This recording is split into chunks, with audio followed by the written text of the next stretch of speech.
That's okay because this will still exist in the future for anyone to go back and reference to if I guess they have wants like kick and giggles, or educational purposes, what have you.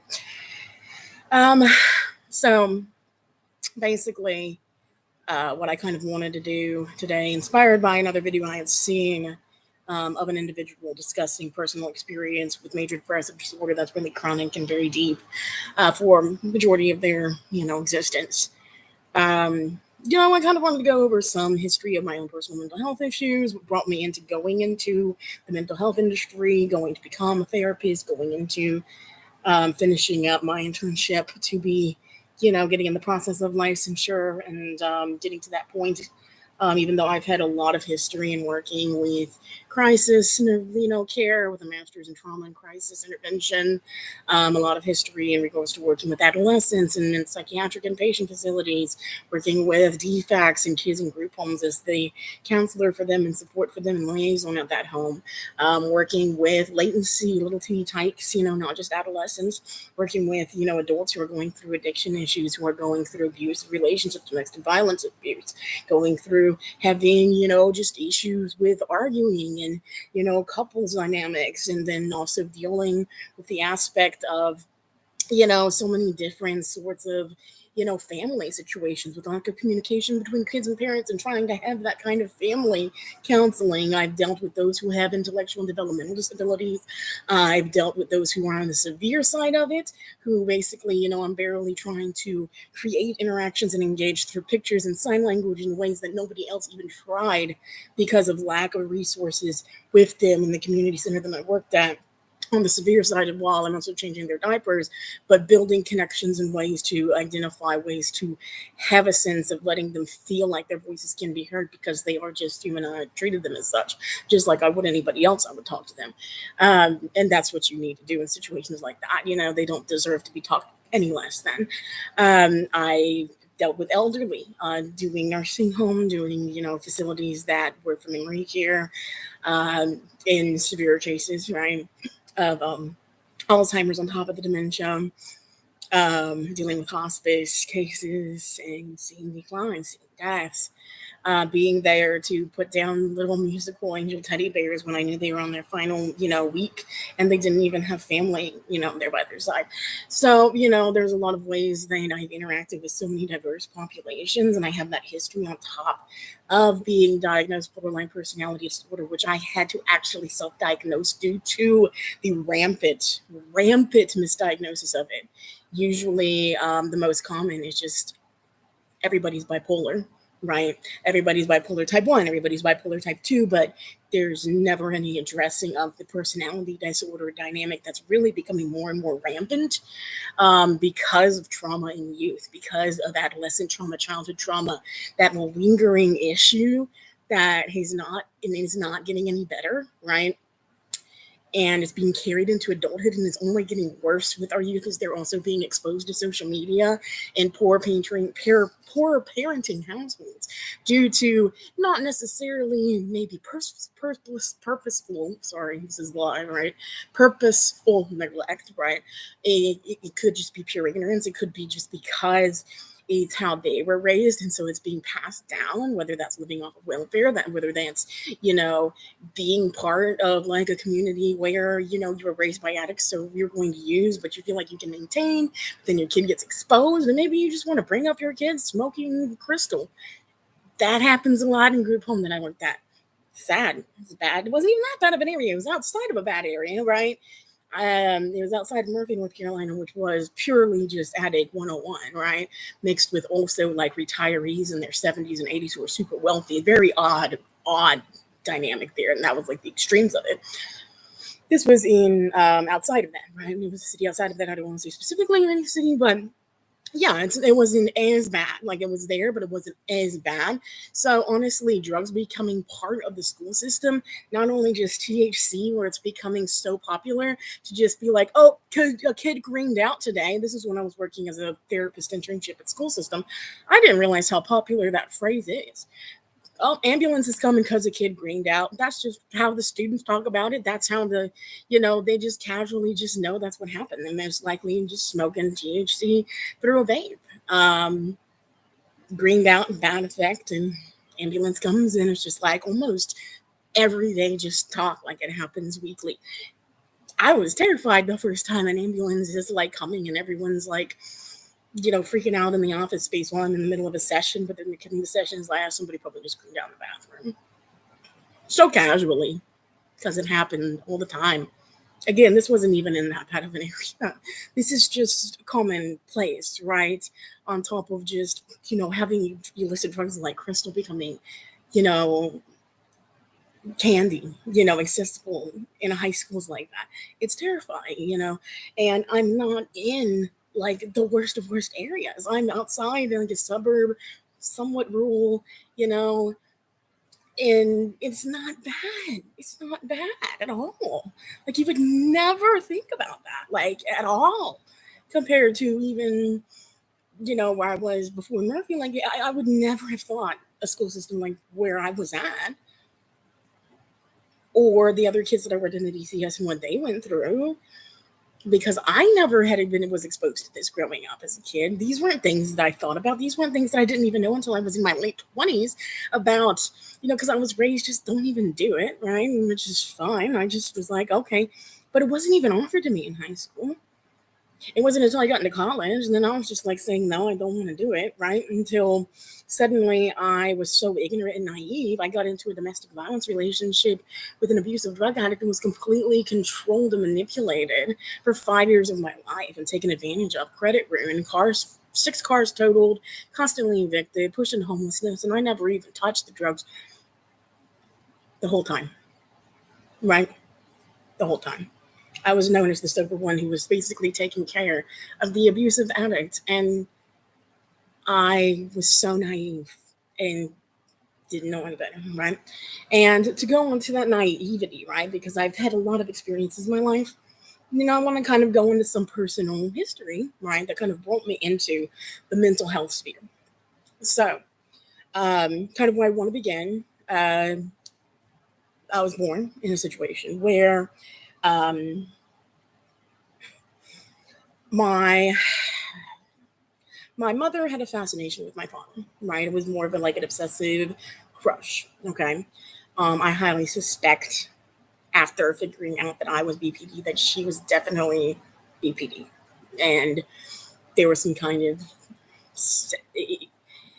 I highly suspect. And she was very like clingy with him, even though she didn't have any interest in her romantically. All right. So he ended up finishing out in the Air Force because his dad ended up dying when he was 13, I believe, or possibly 14. 13 or 14. I know my mom died when I was 14, so I'm get that age kind of confused and flip floppy because I know my dad was like right at that time too when he lost his dad. But we'll get to that point. But his dad passed away after a few days before. He was driving home, it was winter, and he was stationed in the Air Force at the time, and it was snowing, and a kid slid down with a sled in front of the vehicle that he was driving on the road, went in right into the road, right in front of his car before he could even do anything about it, hit and killed the kid, right? Completely accident. But it caused him so much stress from the guilt, from the trauma, that in 3 days he had a heart attack in bed with my grandmother, right? And died. So she tried to revive him, didn't work. She became a single mom with her kids immediately, right? My dad was the oldest at the time, so 13 years I believe.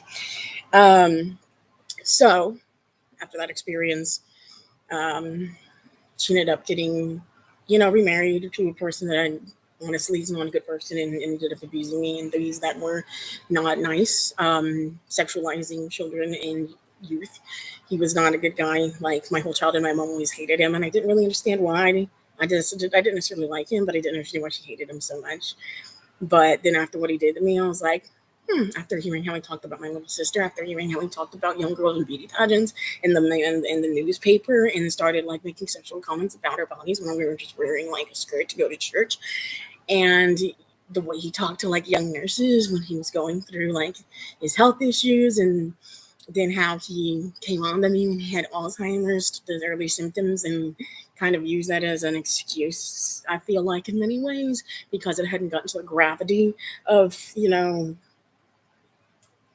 it would have been excusable, I guess, but I don't think it would ever be. Maybe I'm making an excuse for it too a little bit. I don't know. Whatever.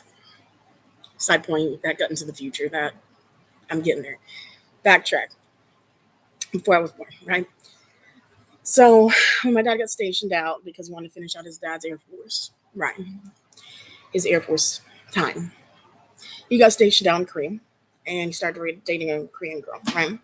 My mom got extremely jealous. Now she's still in the States, but she's writing him letters. She's trying to just constantly keep in contact. And he would send her yellow roses because, like, that's what my nana, his mom, always received as a gift. And my dad's very much so like, if it works for one, I'll do it for all. And so he's very weird with how he kind of replicated this, not only from, oh, my nana always got yellow roses, so I'll give yellow roses to this girl who's obsessed with me over in the States. And then after she dies and I get remarried 2 other times, I'm going to constantly give them everything that I gave my first wife and create like the same cycles. Like he's got his own issues. He's dying right now. I still love him to death. He was my everything. We'll get to that. Sorry. It just kind of, pieces are going to pop up like that. But it'll kind of all come together at the end as I go through the story. It's interesting, just kind of like going through it. And we all have our stories, right? We all have our stories, but just I felt like sharing it after hearing someone else share, and I think that it's very important. So, what happened though is that one day, after knowing my father's relationship and becoming really jealous and things like that, she ended up contacting my dad and being like, "Hey, I went to visit this teacher at his house, and he R-worded me, and I got pregnant, and I can't tell my parents that." They can't know that I'm pregnant and not married. So, even though it was in a situation of abuse, right? The reasoning is she needed to be married to excuse the pregnancy. And so she called on my dad to marry her. And for whatever reason, God knows why. I just know that my dad said, okay, whatever, sure, because that's just kind of how he rolls. He lets women control him. He just kind of does whatever. He doesn't stand up for himself. He's never really stood up for himself. I wrote a paper about him being a PUSSY when I was in college, freshman year, because that's how I felt about him as an individual. He never stood up for me in only abusive relationships, and I wasn't growing up with a person, yet alone, he would take it to like a million times for me to be in this terrible circumstance where we'd finally stand up, right, to the woman that he was with. That's what I'm used to from him. And so he's very controlled by other women in every single marriage up to the point now where I'm not even allowed to visit him while he's dying because his current wife despises me out of jealousy, just like his second wife did. But to an even more extreme, where instead of just like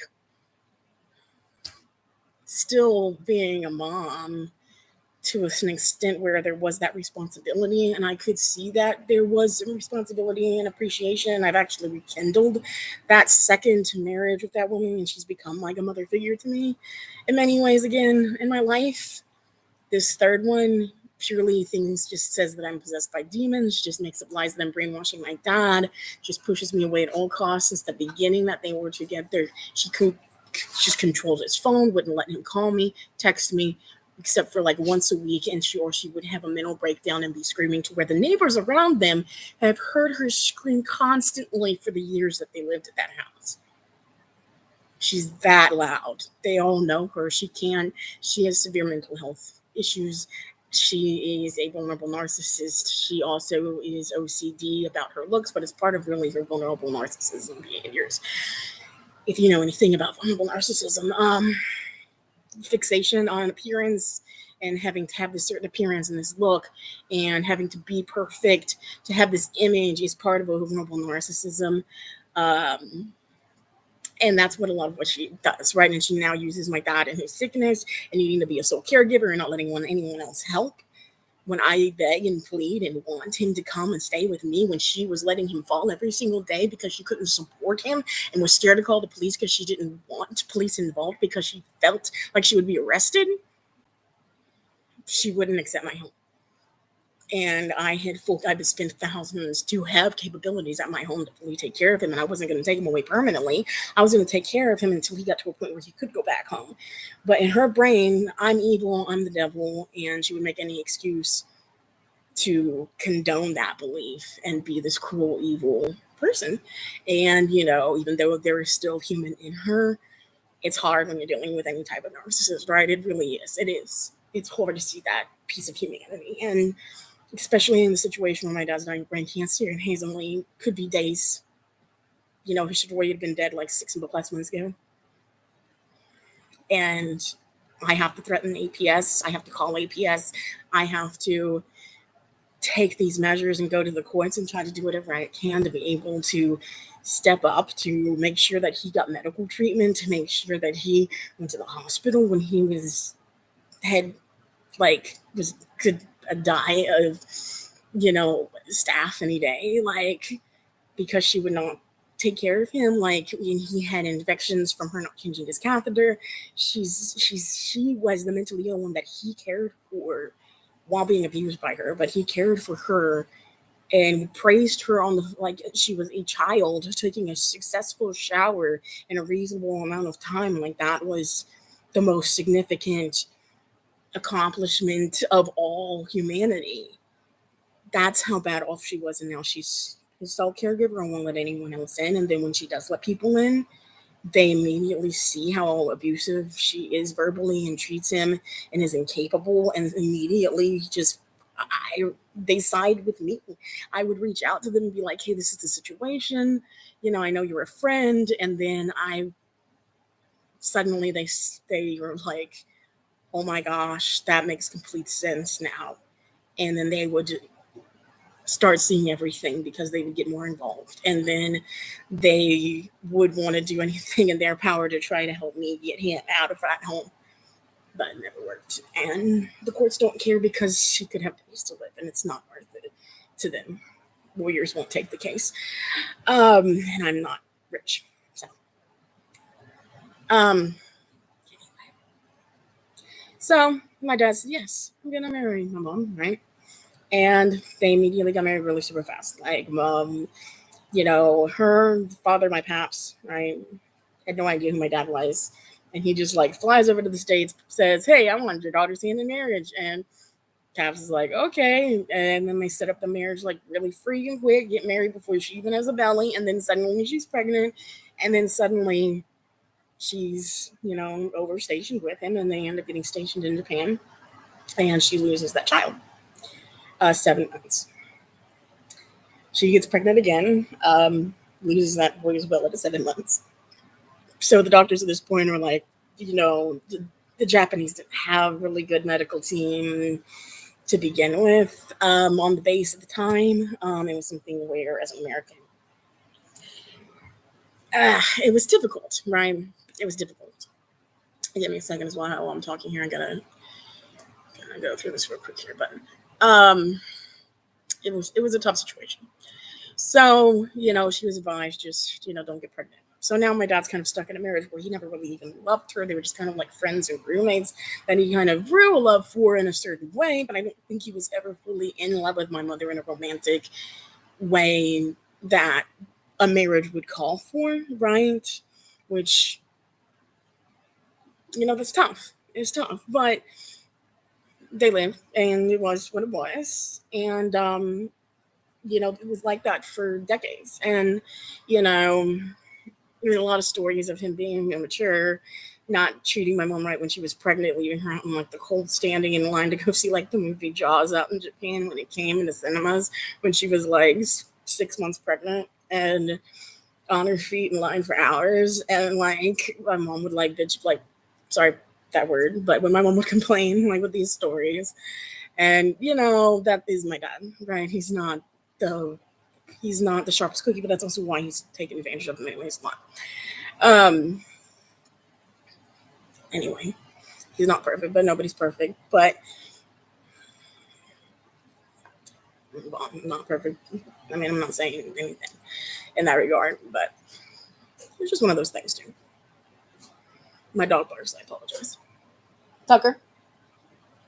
Okay, so Going from there, um, there ended up down the road. Well, my mother turned um, 35. She ended up getting pregnant with me, and it was not planned. It was not something that was meant to happen, but she got pregnant with me. Right? It happens to like 46% of pregnancies; they're not planned.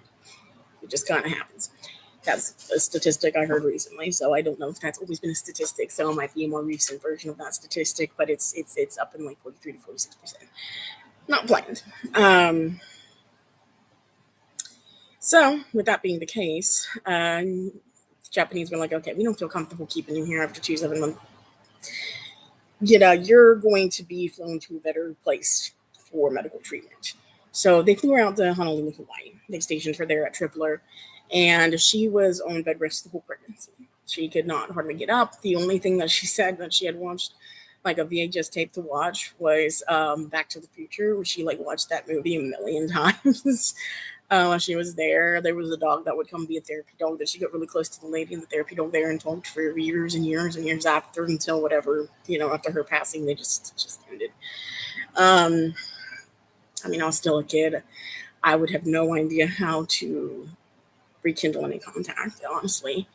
But so she was alone. My dad really didn't visit her that whole time, and up until it was birth, right? Because he was still stationed out in Japan, and it wasn't something where you could just take leave.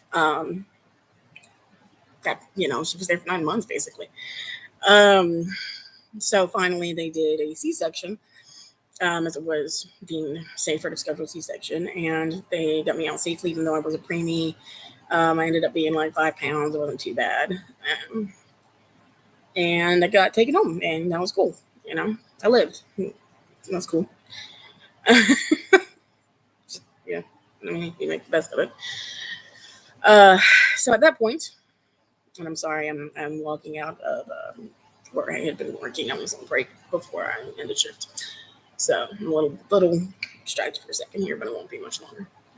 Um, at that point, my dad was like, "Okay, I'm getting a camcorder," and he basically documented my whole life. Right, I became the central focus of his passion.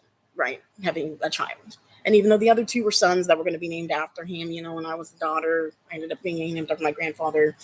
Um, they turned it into a female name. I don't want to give out my name, though. I don't feel comfortable with that at this time because, you know, the world. But he was cool.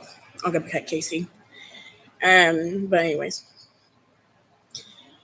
that ended up, I think really saving the relationship because the focus went from this like roommate situation. There wasn't really love there. It was kind of like, you know, territory. And then suddenly, it was everything all about me. And I was the only kid. I was the only child. I was the center of my mom's universe, my dad's universe. Um, and that's just what it was. My dad filmed literally every second of my life. And so it was all documented. I wish I had access to it right now. I do have the key to the original videos that are in air conditioned storage units that I hope does not go up to auction, and I need to get up there to figure out how to get it. But there's like millions of boxes in there of belongings from my life, and I don't know how I'm gonna get all that reasonably.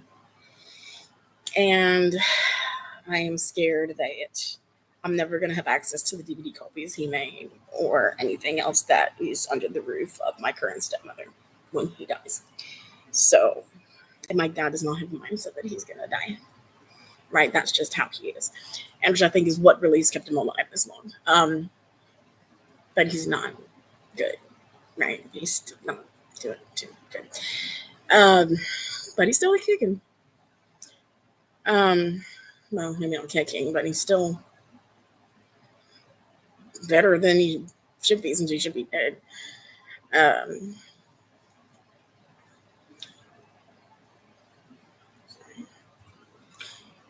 so he ended up leaving, we had a friend, Kiyoshi, that was out there. He had a cake factory. It was actually like a friend of the family from when his father was stationed out there. And he was there with his dad and my nana and, his siblings. So, it was a friend of the family that they were able to meet up with. And I remember touring the cake factory, and there's video of the cake factory, and we'd be sent cakes, But by the time I went back to the States, I have very vague memories because I was like, not even 3, but I do have like memories of the playground on the base. I do have memories of touring the factory, and then the rest of it I can piece together through different videos. So, I don't have much, and those are probably like the only 2 very vague things that I remember, just because I guess it stood out a lot.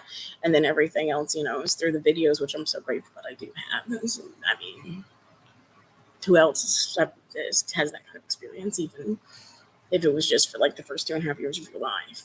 So I'm going to move back to the States, in Virginia area. Won't be too specific, but it was where my mother's sister lived. So her, and she had 2 adopted sons and was married, was out there. And so that was the family that was there. And that's where I was raised up until 5th grade. And, it wasn't bad, but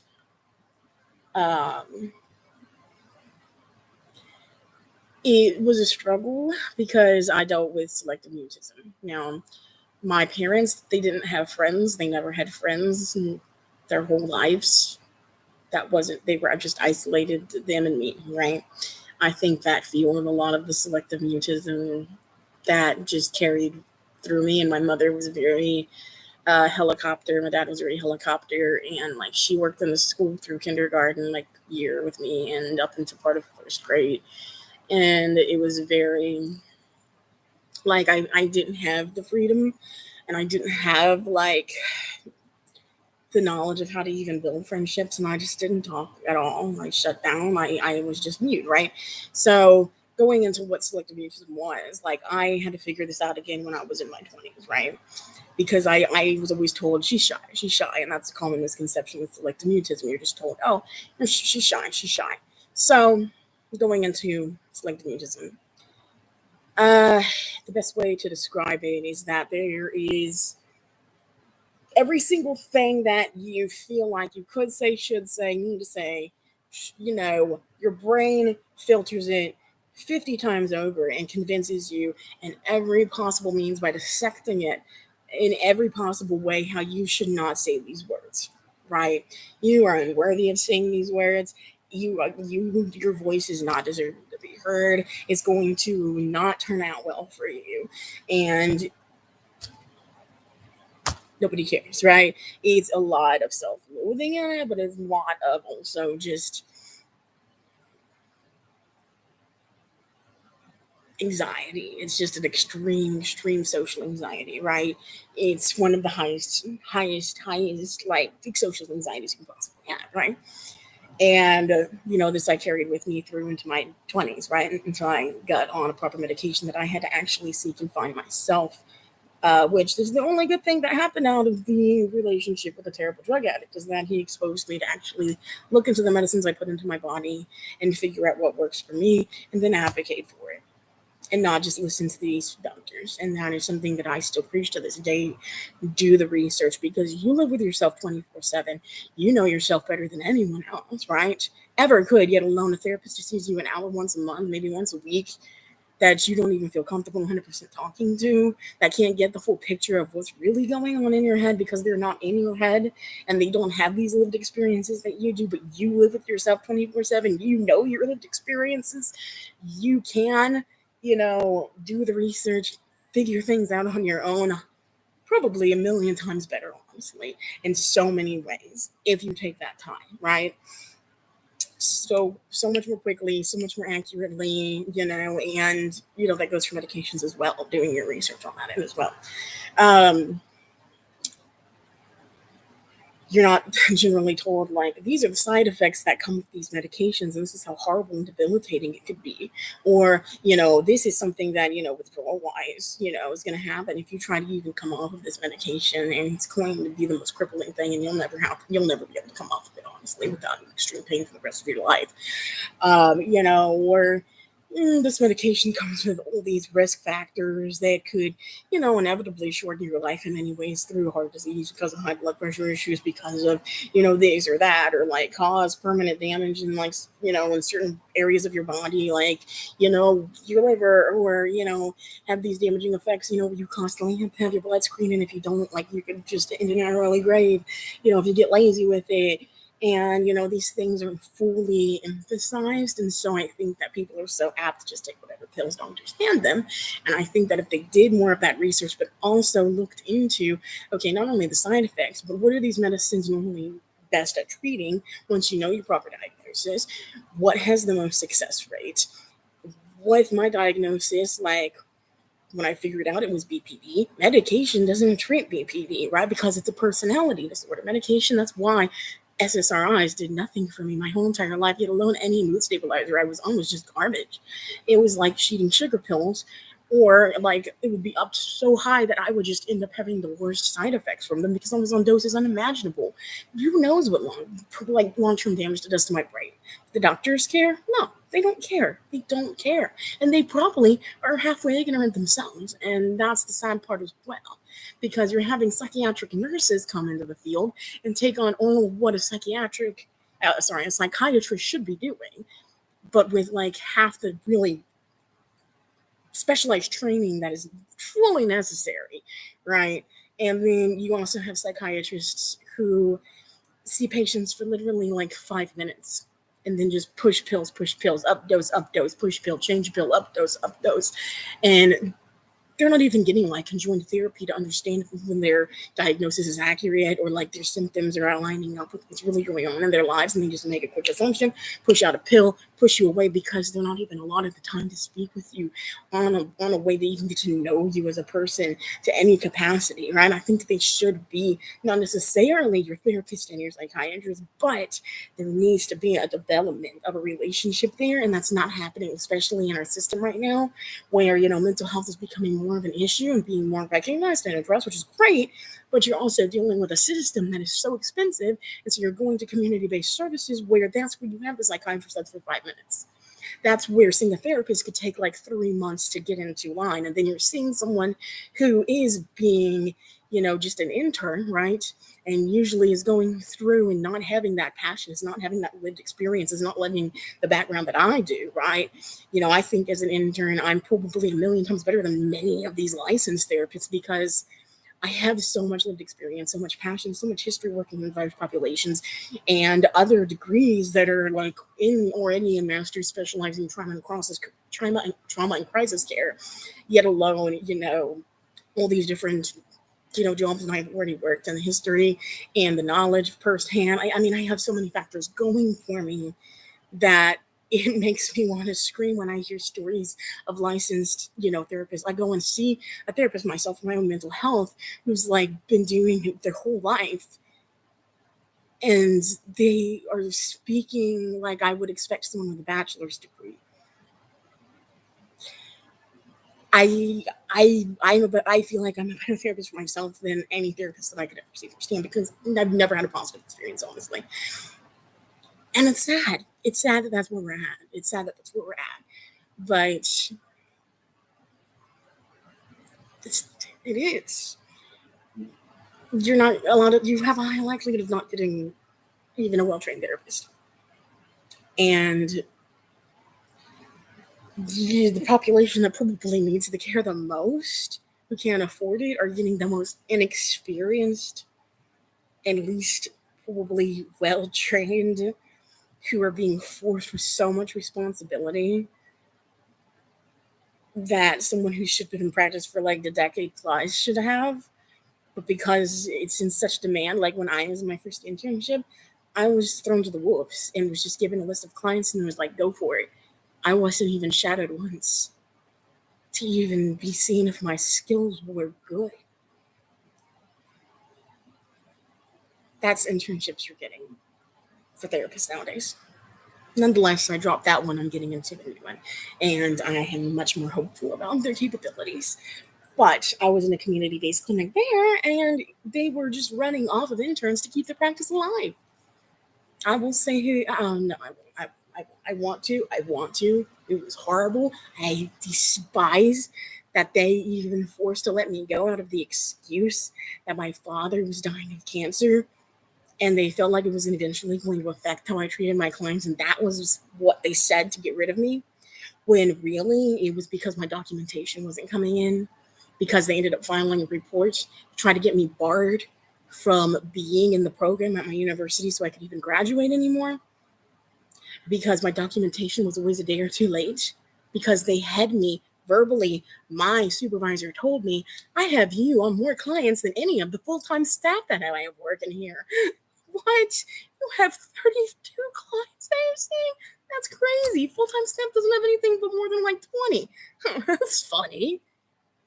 I was also working a full-time job, and they knew that too. And then they're going to complain and try to get rid of me because I'm 2 days late on paperwork. You didn't even train me how to document. I had to figure everything out on my own. So everything's being rejected because I'm not fitting your critique and your role and your model and your system. That delays it even further. But you never even properly trained me to begin with, or even showed me how to see when things got rejected. This is what the system is becoming, people. And I'm like genuinely, not to sound like a smart butt or arrogant or egocentric, but I'm good. Honestly, I know I'm good because I know what I'm capable of. I know what I've done. I know the lives that I've saved. I know how I've had to advocate for to save their lives because of ignorance of doctors who want to pull them off medications like Effexor, which is an SNRI, cold turkey to do a sleep study exam, or drop them from filling antipsychotic medication because you can't get them on the phone, when these little children could go into severe withdrawals when they have suicide attempts and end their life overnight while their parents are working and they're home alone. I had to do these things to advocate where no one else, I guarantee you, would have even tried. But I was smart enough because I know my crap. Because I've learned that I needed to know my crap. And I make sure that I know every ounce of my crap. And I could probably diagnose, prescribe better than any other psychiatrist that I've ever even seen, yet alone any therapist that I've ever even gone to visit. And that is sad. And that's not even arrogance. I'm telling you, that's not even arrogance. That's just a real perspective from someone who is about to finish up their degree in their final semester, going into internship.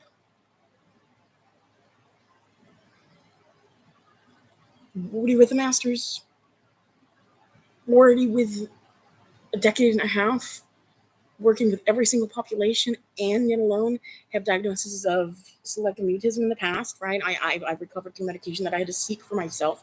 I just had to seek the antidepressant that worked for me for myself and get the treatment for that. That actually finally saved my life in my depression.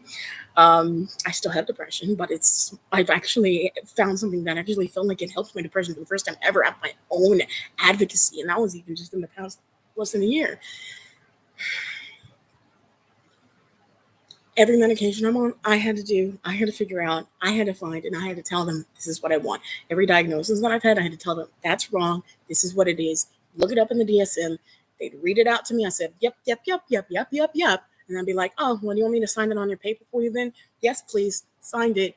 I had to do that myself. And that was before I was even in college. Advocate for yourself. Learn and advocate for yourself if you are struggling before you even attempt to say you're giving up on life. Because if you feel like your doctor and your therapist are failing you, maybe you need to fucking, oh, I'm gonna get flagged. Oh, maybe you need to stand up for yourself. Maybe you need to work for yourself. Maybe you need to study and figure it out for yourself. And advocate for yourself. Because I got nowhere until I finally did that. And that was until my 20s, and I suffered. And I still suffered after that, right? figuring it out along the way until where I'm at now in my 30s, early. Anyway, similarly, not in the mids, but I'm not like 30 years. Not getting specific. Calm me down, figure me out. Don't like it. Moving on. So, selective mutism, like I said, it's like there's that block, right? There's that block. You feel like everything that comes out of your mouth is going to be wrong. You overthink it a million times in your head, and you literally can't utter a word. You can't say anything, but if you do say something, if you do utter one word out of your mouth, you're going to think about that word every single second for the rest of that day, for the rest of that night, as you're laying in bed for hours, just thinking over and over again about what you said, how you could have said it better, how you should have said it better, what you should have done, how things could have been different, how it should have been differently, and how you just screwed everything up. Just to reinforce that you should never speak again, right? But what's fun about selective mutism is that you'll end up having like, okay, my extended family couldn't talk to me. Couldn't talk to my pops. Couldn't talk to my aunts and uncles.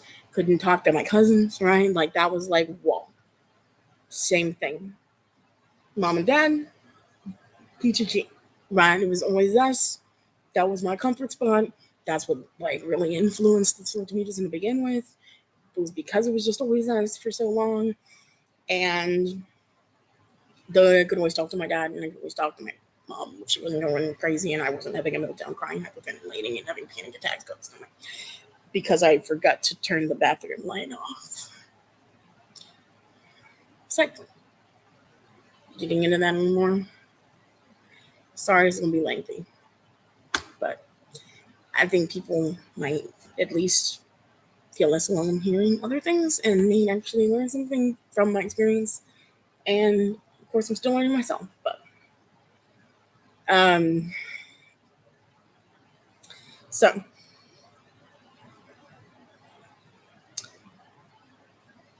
it what's fun is that you do have like one friend, right? That's how it was for me.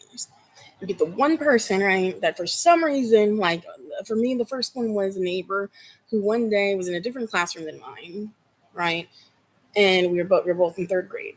We had to look up our street address and how to spell it, and we both were looking up the word. I'll say it don't matter. You can't figure it out by that carousel. Okay, so that was the name of the street. Shane just shared that name. We were both looking for that word, and we were like, "Oh, we live on the same road." Did I say anything? Not really. Did she say something? Oh yeah, she was she was talkative. So she ended up walking to my house because she figured out what my address was that day doing the assignment. Knocked on the door and was like, "Hey, I want to play. I know this girl's here. I want to play with them." So that is what forced me into having a friendship, is because someone pushed and pushed and pushed and pushed and pushed, right? But it was also just them and me, right? And so I finally got to a point where I was comfortable enough where I was able to open up and break through that box of just constantly just being obsessive about like anxious about everything that comes out of my mouth, what I should say, how I should say it, yada yada yada yada. That just didn't matter anymore. She became like my mom and like my dad, and I could just be me. And when you can have that outlet through that one person, like that's a gift, right? You could just be you and not have these overwhelming, anxious, crushing anxieties and paranoias and thoughts of just like obliterating your brain. It's great. So, I had her as my friend until we moved. Did great. So, side note, going back a little bit, my mother's family, I highly suspected a form of prion disease that was passed down to her and her siblings. I'm not going to try to say it. I can't speak the words. There's some other language that's like crazy. Not crazy but it's not, it's like Russian, German, I don't know, something. But it's like mad cow. If you don't know what prion disease is, related to mad cow. Okay. But this specific one, basically, if you have the parents who are able to pass down the genes because they just also happen to be able to do it, that whole siblings section, right? That all of the siblings are going to be affected. They're all going to have the disease and they're all going to die from it. This included my mom, that's included her sister, this included her two brothers. So, um, my Uncle Ralph, so brothers, this is her brothers, her siblings. Um, he already had like some mental issues, mentally slow, delayed, I guess, because that's how I knew him, and that's just kind of how he kind of always was. So, with him, um, it was hard to necessarily see the symptoms as clearly, I guess. And I was very young when he passed. Before he passed, though, my grandmother passed away from cancer. She used to talk about how she was like hallucinating at the end, but she always remembered my name apparently, which is very kind of weird because a lot of times if you're, if you're forgetting all your other family members, usually with how the brain works, if you think of like dementia or Alzheimer's, it's going to be those oldest family members whose names are going to be prevalent, but the most recent little grandchild who's only like 6 years old, you're not going to remember her name and not know anybody else's. But for some reason, she always knew me. That's what I was told, at least. I barely remember. Um, just because of the age, right? I remember her being in the hospital bed. I remember her talking about how she was hallucinating witches dancing on the wood pile on the backyard through the window as she was laying there. I remember her one night saying that there was a Civil War soldier coming in with blood all over him, banging at the door. He opened the door. Apparently, he walked in, went into the kitchen, washed off the blood from his face and his hands. And like that's what my grandmother was saying. And we don't know if it's a spirit, ghost, hallucination, whatever it was, right? Because we do know that my great uncle Ralph, he actually was in the war, came back home, was standing on the front steps, arriving back home, for the first time after being deployed and coming back and immediately died from a brain aneurysm and dropped dead before, like, right as the door. So, ironically, the same thing happened to my Uncle Ralph after my grandmother's passing of cancer. And that was just, um, I remember being pulled out of school and it was like first grade and I didn't know why. And it was weird. And I was like, what's going on? And I was like, Mom's coming to get me. And then she just was like, Uncle Ralph's dead. And that was just a shock because it came out of nowhere. But he like went over to his brother Kyle's house, sat down, watched TV, walked out to get something from the microwave, heat up, get something, bring it back in, and then he was just dead already from a brain aneurysm as well. So again, it's interesting to think like brain stuff going on there as well when prion disease is very much so affecting the brain and debilitating the brain as well as your physical health. It basically sends you into early onset symptoms of dementia, memory loss, things like that, and then starts taking away your physical capabilities where you start shuffling, hunchback, until you become to the point where you can't even walk anymore, and then you struggle to even your brain just goes, your body just goes, and then you just go, right? It's horrifying. If it was passed down to me, which I think is like 50-50 chance, I'll start having symptoms in the next couple of years beginning, like my mom did. I mean, my mom was already having dementia symptoms where she'd repeat the same stories over and over and over and over and over again, even in the same day. As young as I can remember, it was just kind of a thing that was her, and then it just kept getting worse, right? So her memory was, then she started shuffling too. But before her, their Paps ended up, which was her father, ended up having to have his son, which was her brother, obviously, move into the family home after his divorce because um, basically he used to, work for like NASA and was like really intelligent guy. And then suddenly his brain started deteriorating, right? And, he got to the point very quickly where he became feeble, could hardly walk, couldn't even his mood was like going crazy, and his intellect was just down the toilet, and his memory was just shot. Like he just started telling the same story constantly, every day, constantly. Like it got way worse before my mom. Yeah. So I saw his decline, and then my mom was frustrated with his decline when she was already starting to like get to that the earlier decline, but he was older than her, so I think that was kind of what's going on there. Um, so growing up in where my aunt was, her two adopted children were very much so like brothers, right, for me. Even though they were my cousins, I'm going to visit, and even though I didn't want to talk or didn't really talk at all, they would still like my cousin Chris was very much so like so extroverted, right? So he'd be like, "Come here, come do this," and he was very protective. He'd always want to engage with me. He'd always try. He would always like, he would never leave me alone, right? In other situations, like I would be bullied. Like if my parents were like, if I was like at church and there were other kids like or at school, I was always just bullied and pushed away.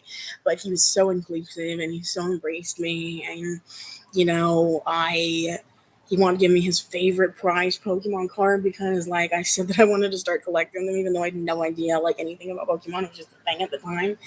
And he was immediately wanting to do that, and it's like things like that. That was just his heart, right?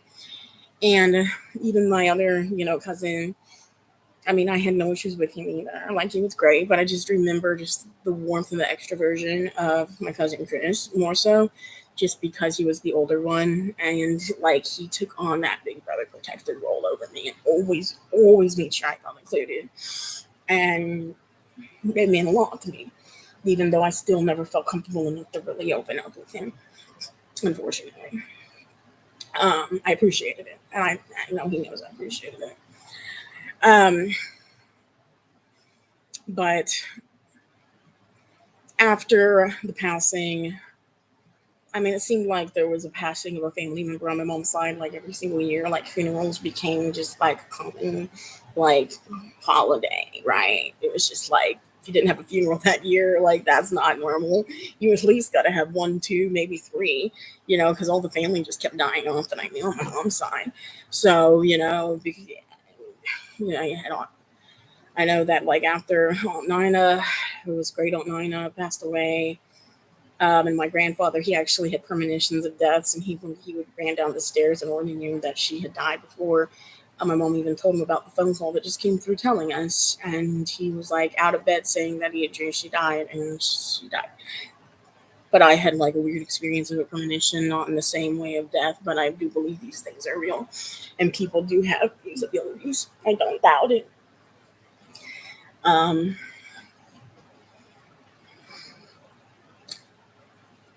but when it came to the situation where it just became like him at the house, and then Uncle Kyle, another uncle, it was just declining, declining, declining. And my grandfather, he had like, double bypass, triple bypass, right? His heart was not good. I remember we'd take our yearly trip as a family.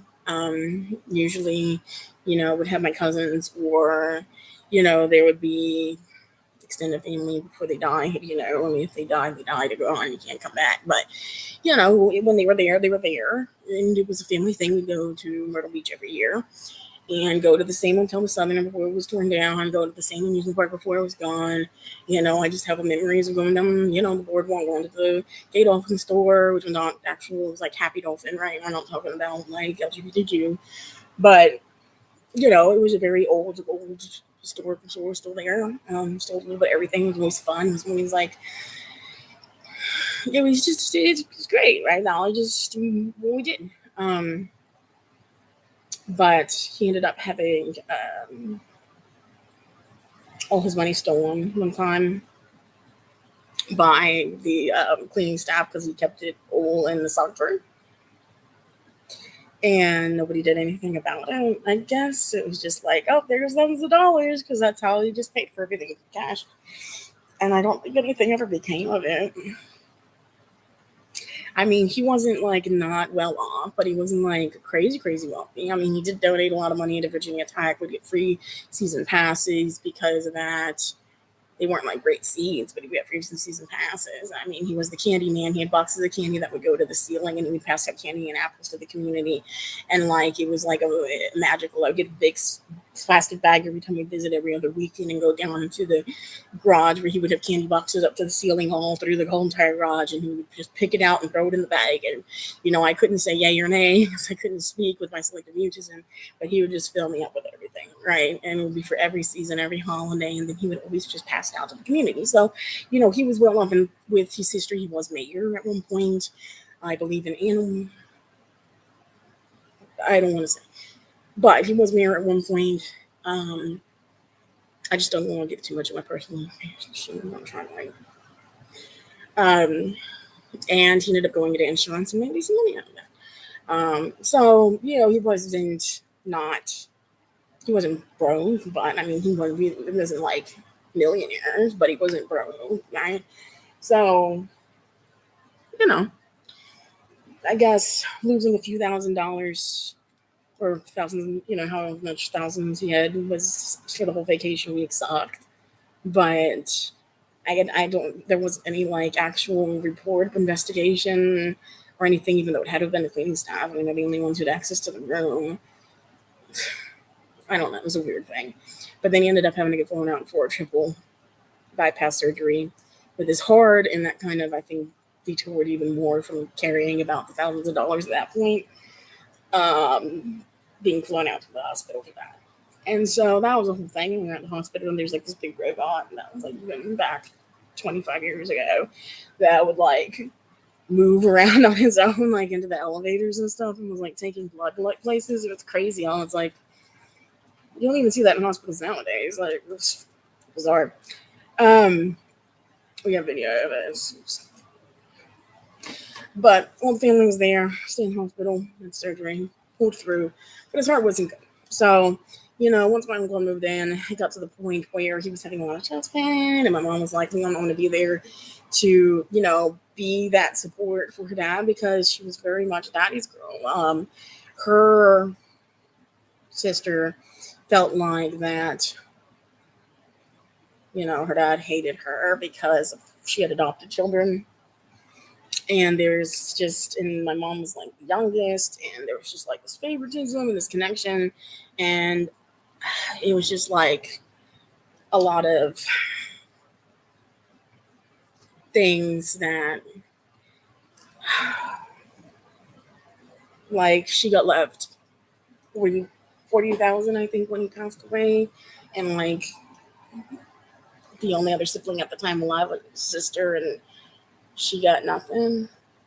Or actually my uncle too, but he died very shortly after that. We'll get there. Anyway, so basically we're planning to move there to be there for the family, right? This is a fifth grade time. And during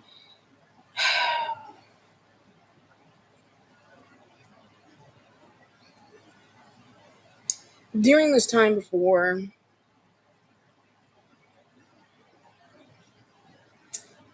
we would always go and like, I would say it was from the ages of around the age of like, I always say around 7, 8 to 12 ish. My great aunt Kay and great aunt Nina, who I'd already mentioned had passed away, my perhaps predicted before he found out, even from a dream. She saw angels, by the way. He told her sister that before she was dying. But my mom always told about the other story about her great uncle who was in the hospital bed saying that he saw demons, and to save him as they were dragging him to hell, and he died. So, be religious. Maybe it's just the religion creating the perceived reality of death as our brain is firing all these chemicals and signals in our final moments. If we're a bad person, we're going to think of demons and not angels, I guess, right? You could communicate it that way, but I can't tell you what's real. I can't tell you that there's angels and demons. I can't tell you when, because nobody is not going to know until they see it, right? We don't know what it's going to look like. We don't know what it's going to be like. I was raised Baptist, but I consider myself more omnist. I believe that there is truth within every religion and a central truth, just that understanding of like eternal peace and of. And if you live, I've studied near-death experiences so extensively from cross cultures and like that central truth that's there, looking at all different religions and the shared, mythologies through that, all line up with different biblical stories. Like these things are just passed down stories from, way before biblical times, right? In ancient mythologies, the same different principles happened of the same sort of, you know, it's a whole thing. I don't. I'm realistic in the sense that I don't necessarily deny anything, but I don't validate anything specific either.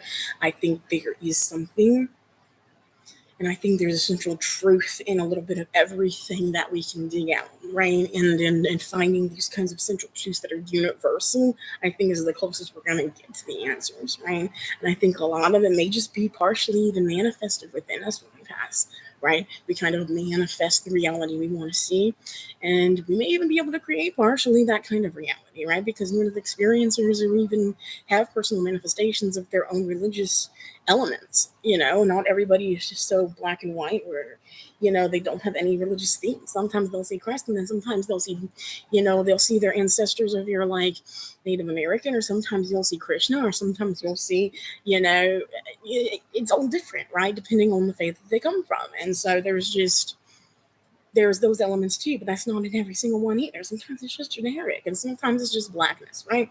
Sometimes, people die and it's just black. I had probably a near-death experience time, but it just felt like a black void. So, we're all different. We sometimes have experience, like, I can't validate, I can't not validate. But I think there is elements of truth to it. I think that there is enough to prove that people have been able to be able to see things visually through these scientific studies that they should not see unless they actually were floating above their bodies, or even to get up and move into other rooms during the times when they were not, when they were like unconscious and dead, physically dead, right? So it's a lot. That's a whole nother story. That's a whole other thing. That's not even related to me, but it's part of my belief system. It is part of me, right? Um, I could get more into that into another video sometime just for the heck of it, but hey. So going further along, between the years of like 8 and 12, there were two cousins, female. One was older, who was mentally challenged, like developmentally, intellectually just not there. Was like bit people, like was just slow, was just mentally just delayed, right? Yeah, I'm not trying to say it in a mean way. I'm just trying to create what she was and who she was, and that's who she still is. She's still delayed, and she still struggles, right? Intellectual development and disabilities. And then the other one, younger cousin, she was from a different parent, but same mom, different dad. She had more of like a darker skin color, and she was not delayed at all, right? She's actually married now to a police officer, and has children, and it was great. But she was younger than me at the time, and the other one was older than me. Well, they did this thing where they would play doctor. I found during the ages of 7 to 12, 8 to 12, something in that area, where they would bring me down into the basement to go play, and we would act like we were playing board games or something down there. And then they would take me behind the boxes, and then they would pin me down and hold me down and restrain me and cover my mouth, and they would touch me where I did not need to be touched or want to be touched, and they would keep me from screaming or being able to flail my body to stop them and push them away. And that was every single time. Okay, that just became the thing. And then they started moving to dentist. And because of my like selective mutism, on top of the fact that I didn't really even understand what was going on, and they would threaten me to not say anything, and I just didn't even know how to describe it, right? And then it was embarrassing on that. It's like it just felt embarrassing, right? And on top of being threatened, right? And like looking back on it now, honestly, I'd have to say that I do believe that the older one was being abused in ways that were being depicted onto me, um, by someone in the family. And I empathize with that because that is a learned behavior that I guarantee you, because especially if we're being an IVD, that she learned, unfortunately, and was victimized. And the other little one just listened to her older sister, and that was just kind of what she did and didn't really know. I don't feel like exactly fully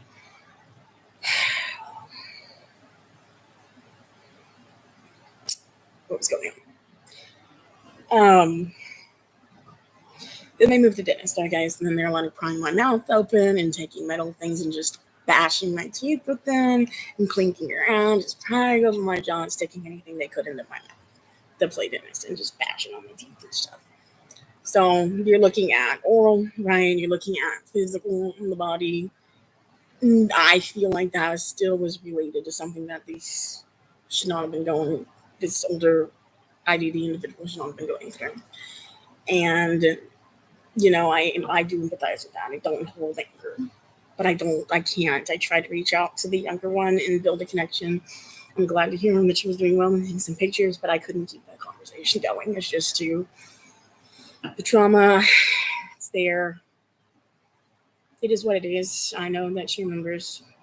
I mean, I blacked it out until I was again violated in college many times to the point where it finally got to where I was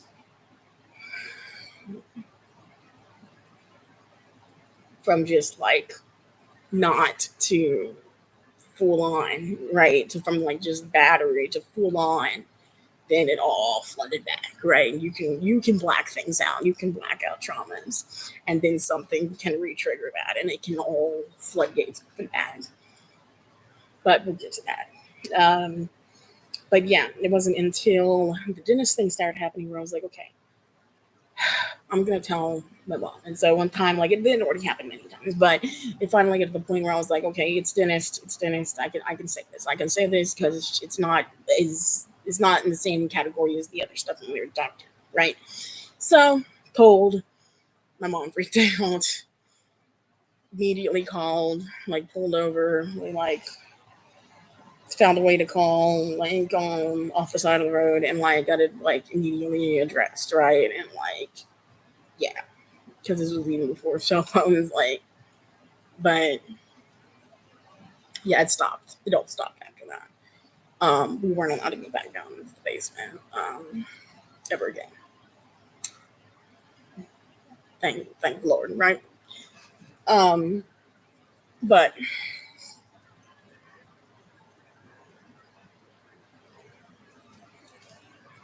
after that, um, or during the end of that time was when we were transitioning to move, and it was Christmas.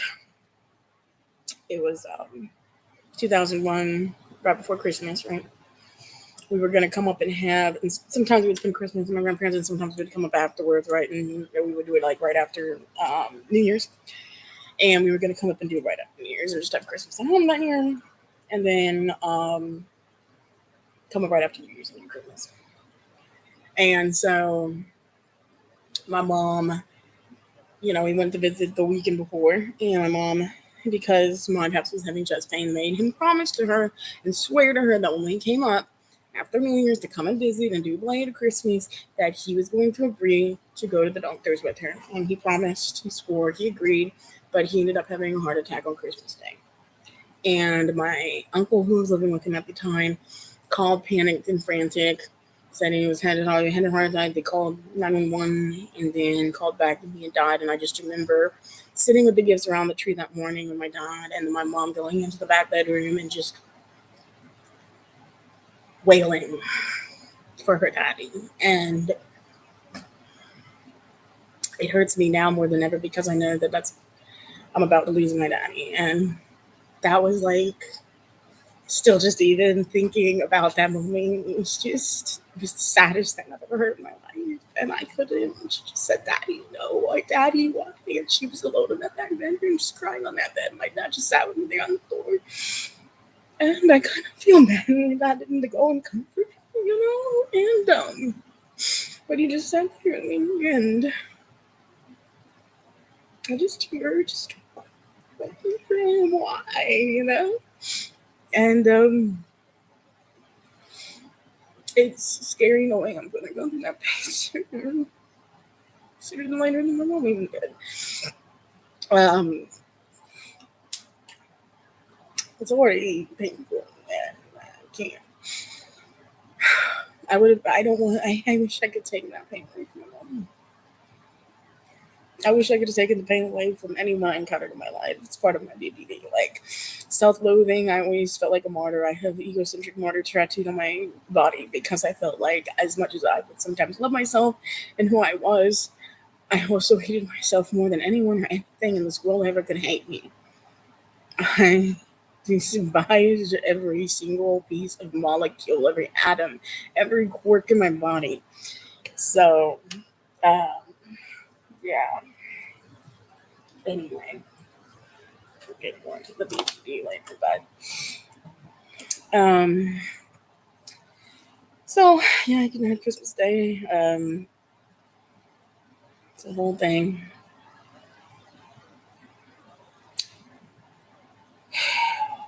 So there's that.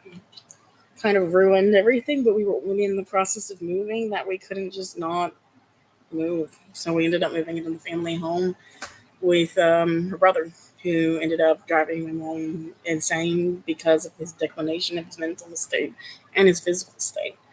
And he got like he started ordering like pornography through the mail, like those Flash and Tata's videos, whatever like they're called. I forget. I don't even know. But my mom was like, "Why are you sending that to the house?" It took my like Pabst Hooters before he died. He loved to take the Hooters. He got kind of pervy.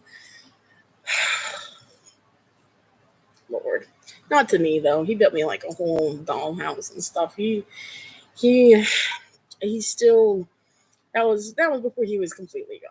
Though. That was before he was completely like before we moved in there. That was when he was doing most of that work. But he invested so much money into it just because he wanted to do that for me. And he like put electricity running all through it and spent thousands of dollars and tiny furniture and he built it all by hand. It was phenomenal. Do I have it anymore? No, it got thrown out. Why? Because I'm a terrible person. And when when we ended up moving into our own house, which I'll get to, I adopted a cat named Ribbon, and she used to climb on top of the shingles of it and tear it up like Godzilla.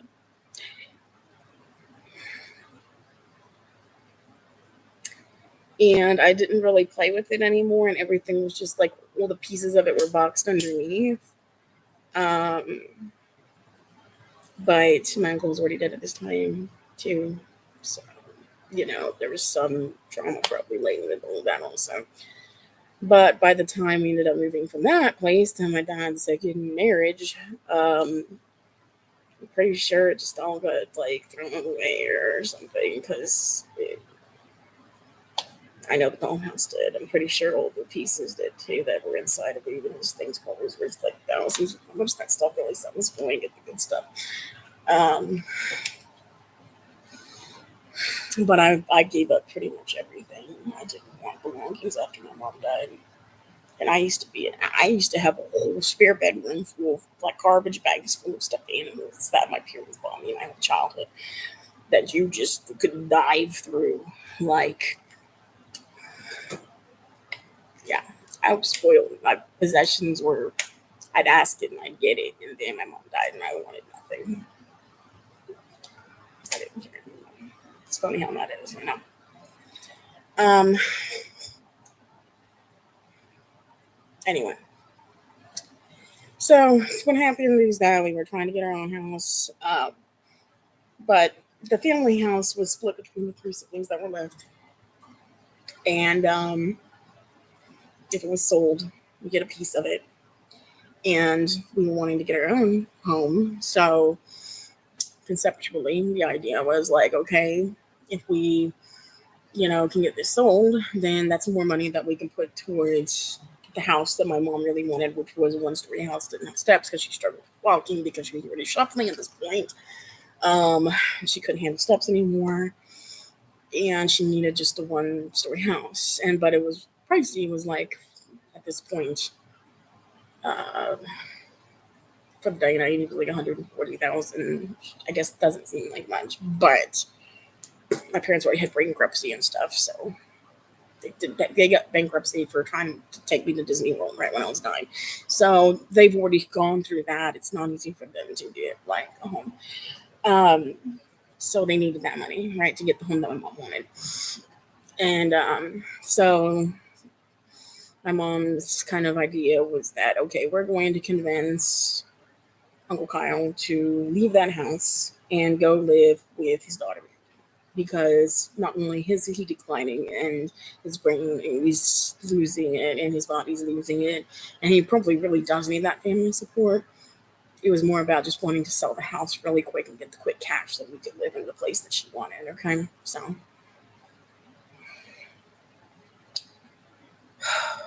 I want my grandparents' house back. Like, that place was the only place that like I wholeheartedly, it's just my happiness. I would give anything and everything to be able to actually talk to my grandparents, my grandfather, and tell them how much I loved them and appreciated him. And so sorry I could never speak to him without having so much anxiety that I just muted up. And so sorry that I never told him how much that I loved him. That whole place was like full of secret rooms and secret doors and secret everything, and like all the furniture and just all the memories. It was just happy. Just me and my dad getting up early and going down and watching cartoons on the weekend and cereal together.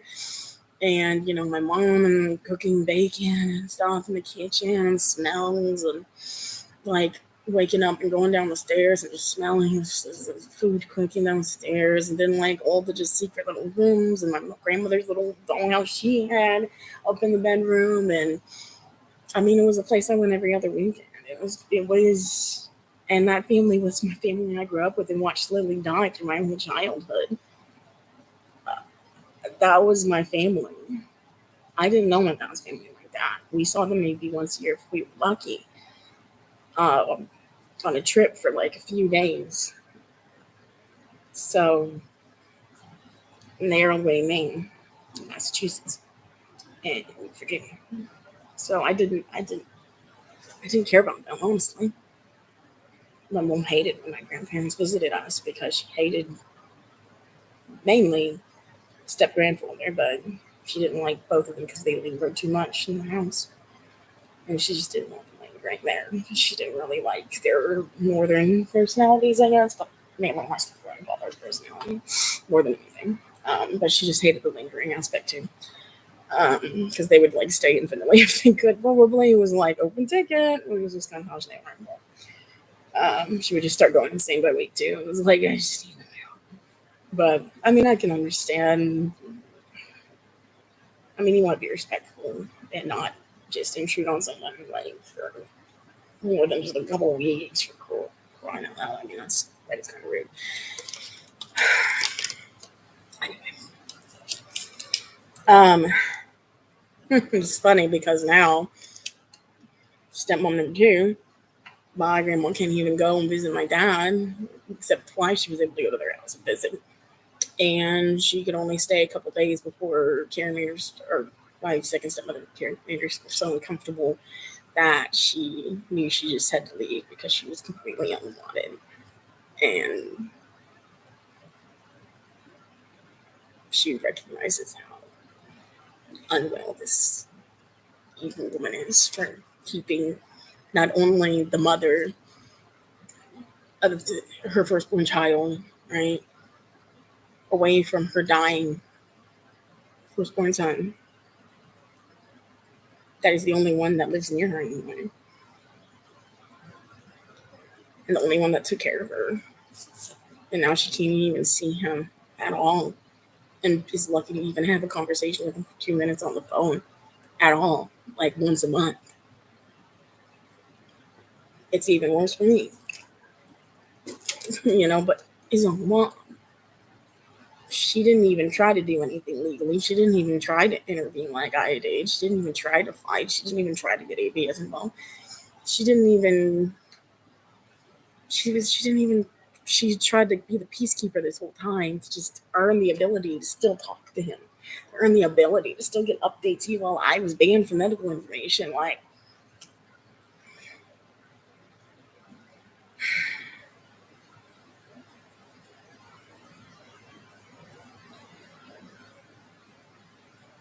I'm sorry, but I guess vulnerable narcissism is a mental illness. But I don't care. That's someone who is very, very, very evil in the heart and has been told by everyone who's ever known her and was considered to be somewhat of a friend to her how very, very evil and how she is not a Christian lady when she wants to make the church her whole identity and how she's not anything but close to the devil. These are her best friends who saw her true character when she couldn't put on an act anymore because of how she treated my dad and his only family, his daughter, his only daughter, and his mom, his only parent. He's 92.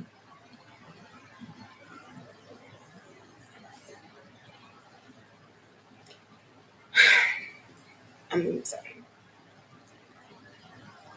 I empathize with mental health. I know that there is human in her. It's just hard to excuse that behavior at all. It's hard. It's hard to see the humanity in her. And again, narcissism in general is one of the hardest to empathize with, right? Anyway, I feel like I can empathize more with serial killers who have been struck in the head, which, mind you, is a very recurrent theme with huge majority of killers, get alone serial killers, right? Head trauma. Look it up. Severe head trauma, complete personality changes, become psychopathic. So, like, more psychopathic. Um, it's crazy, right? I feel like I can empathize with that more than I can with her. Is it because there's like an excuse from a like physical standpoint of brain damage and trauma from like physical damage that is out of their control, right? Where it just kind of these traits came on, or at least intensifying these negative traits to a whole different level after severe brain injury, right? I can empathize with serial killers because of that aspect than I can with someone who's one of a narcissist like her doesn't know.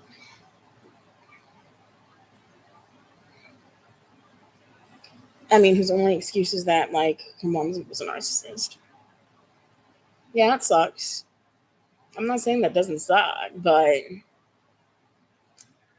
you could be a narcissist, but to do what you are doing to your own husband, who you're supposed to like love, by depriving him of even talking or texting, let alone even seeing his only daughter and his mom, and just isolating him and controlling him to where you monitor his conversations even up until to this day,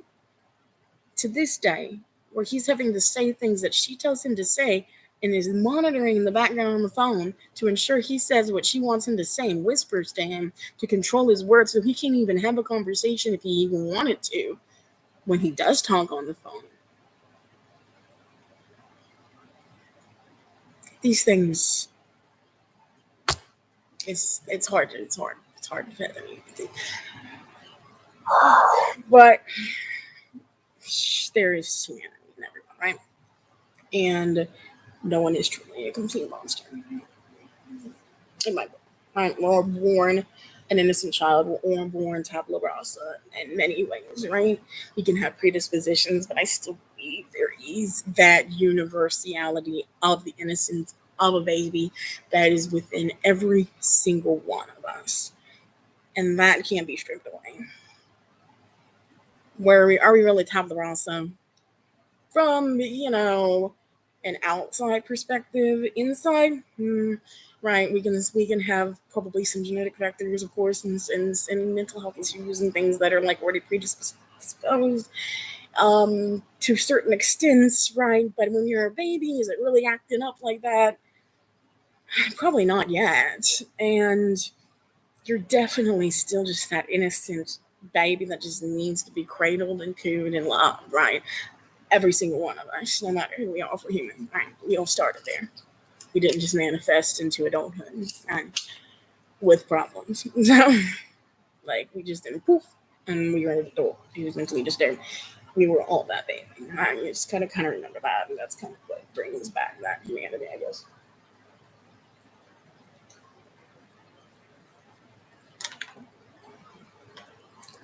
Anyway. So, mom's like, all right. She planned it all out. Michael called it one leave.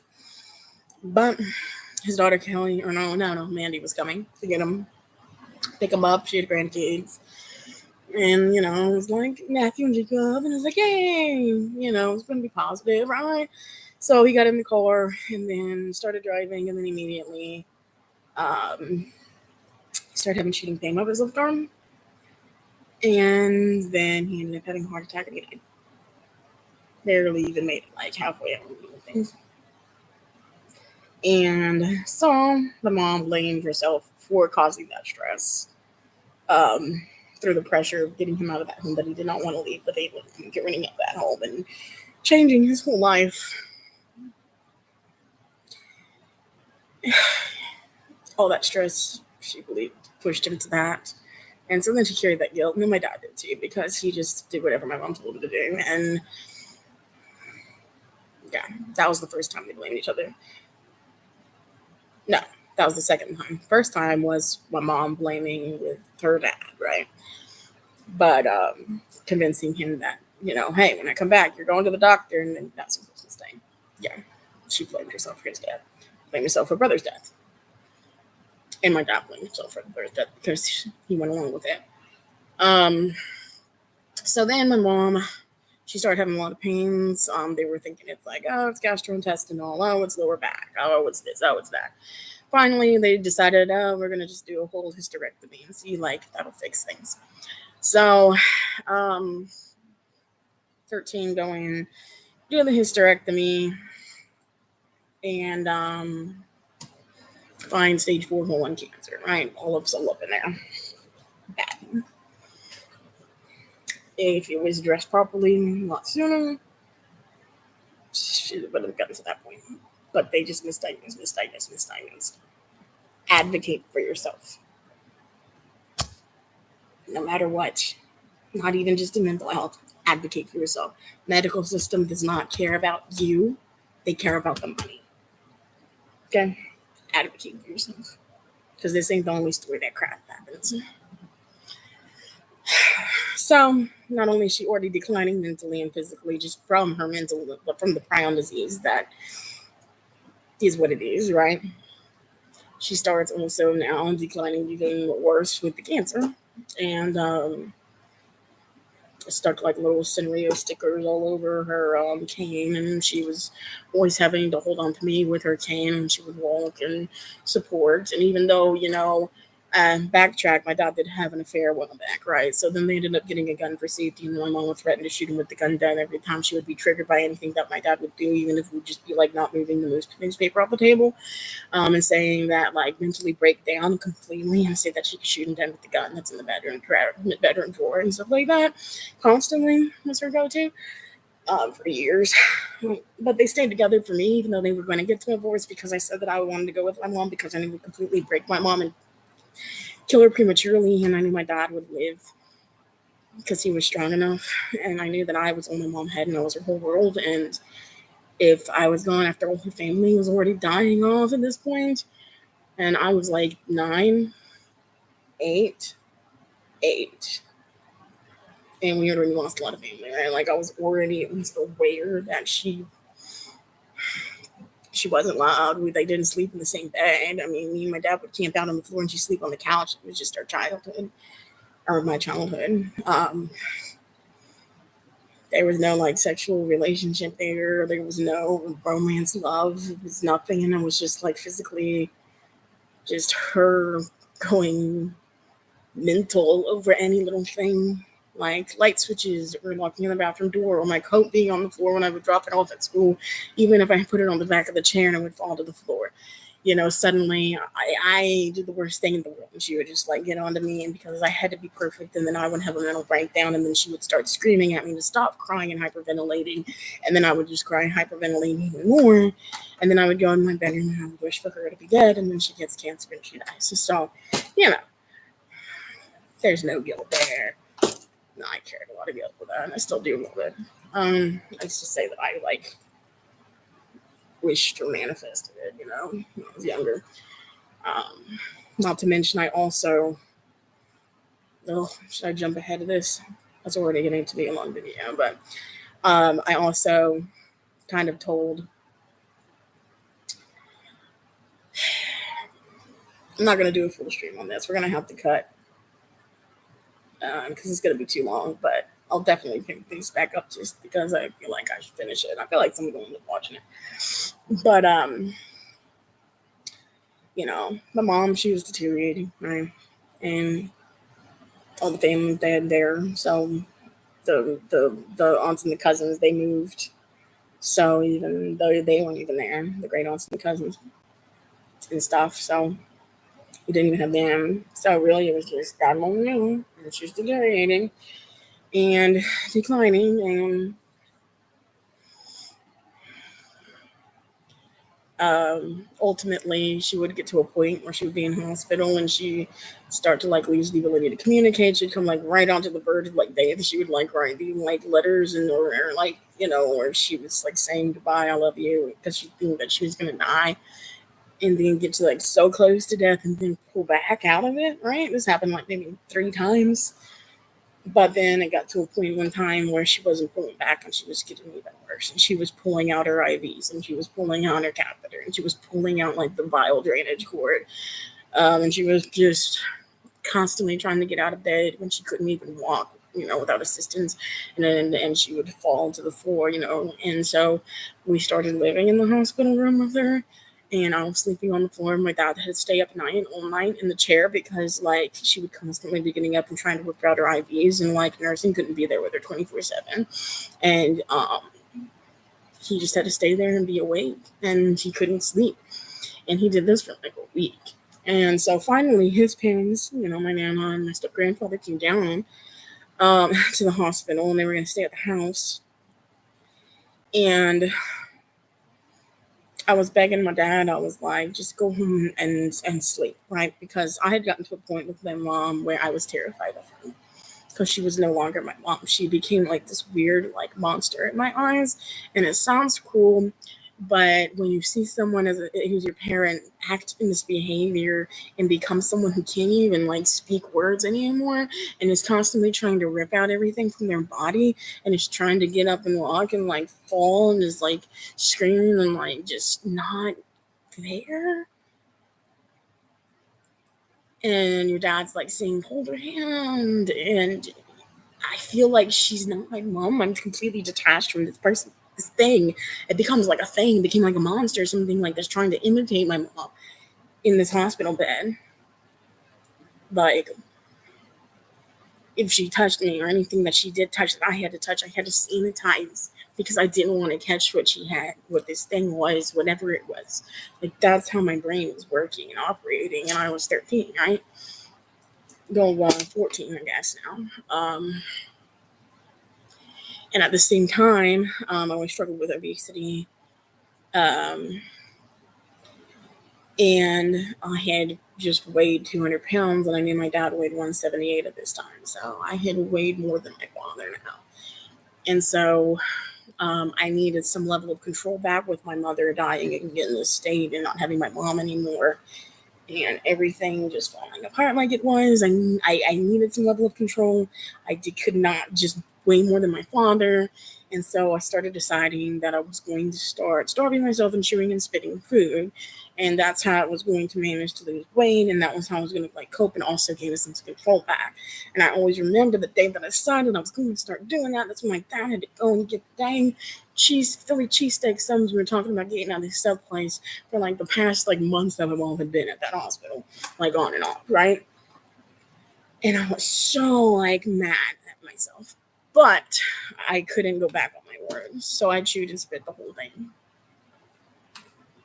And I still feel like this utter depression in my core over that. Like, because I'm like, man, I really wanted that for so long to try it. That's all we talked about. And then we finally, the day he gets it, I vowed I was going to chew and spit or anything. Anyway. So the night that I begged my dad, like, hey, please just get some rest because he hadn't slept for about like at least a week plus. Like, he said no. And then I was just begging, and of course he loved me, and he was a pushover, and he finally said, okay, we'll go home and sleep tonight because his parents were coming into the house. So go get a phone call. It's like 1 a.m. He said my mom fell. Right, she got out. She pulled out her cords. She fell to the ground, and she fell like on her knees in a praying like position when they found her. We got her back in the bed, but my grandparents kind of just calmed my dad down, tell him to go back to sleep because they will be there in the morning. But then we get a call at 3 a.m. and apparently she had gotten out of bed, fallen to the floor, and they couldn't get a medical team up there, start reviving her until it was already like 10 minutes, and then they got her back, and she'd already been there. She'd already been on that floor. Like they were not good with keeping. I mean, she had bed alarms, but they weren't quick about things. This is why my dad was so adamant about just being there constantly. Like they weren't that good. And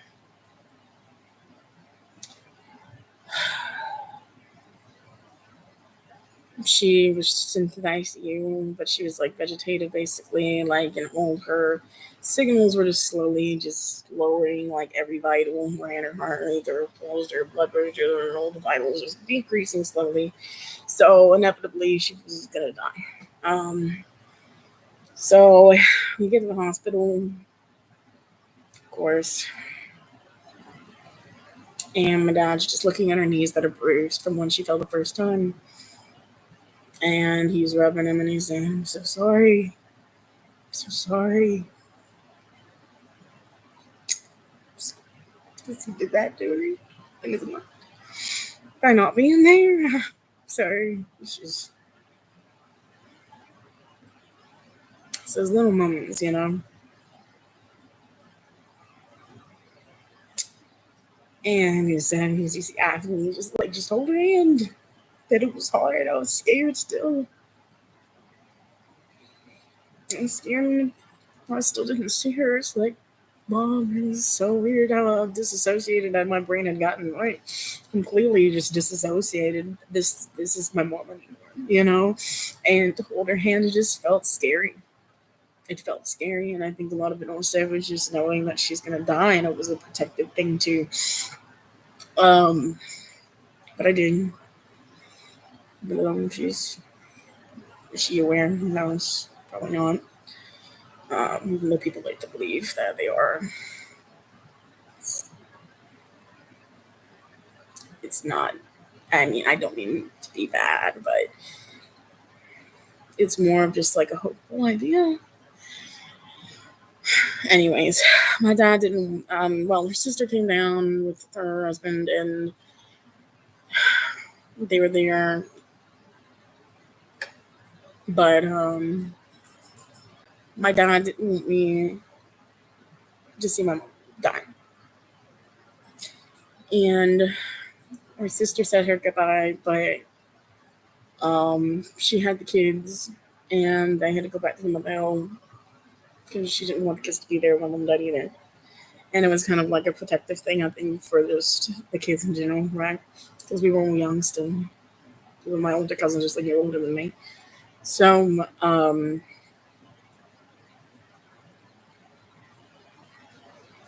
she was alone, but she wasn't awake. She wasn't there, right? But luckily, the lady used to give me piano lessons at church.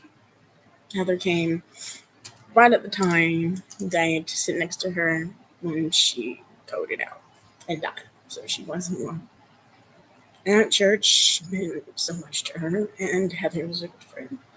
And, whatever God or higher power or force you want to look at it as being, I do believe there's something out there that puts things in place for a reason. And that was something that was put in place for a reason. And let's all just appreciate my love Japanese pen, y'all. Okay. Sound like gonna love it. Um boyfriend who just tried to break up with me is making me sell my belongings because he doesn't agree with the section of my house. And he made that a huge deal on top of my animals that we've had to get rid of. One thing is why he didn't want me here. He was just mad that I was telling him how lazy he was, which he is. Side note, I'm keeping a lot of things I acted like I was getting rid of. And if he still wants to end it, then maybe he's not worthy. Self-love, y'all. Okay. Anyway. So I saw my cat over there for a second. Oh, again. Bobby! I got 5. I can see my hands.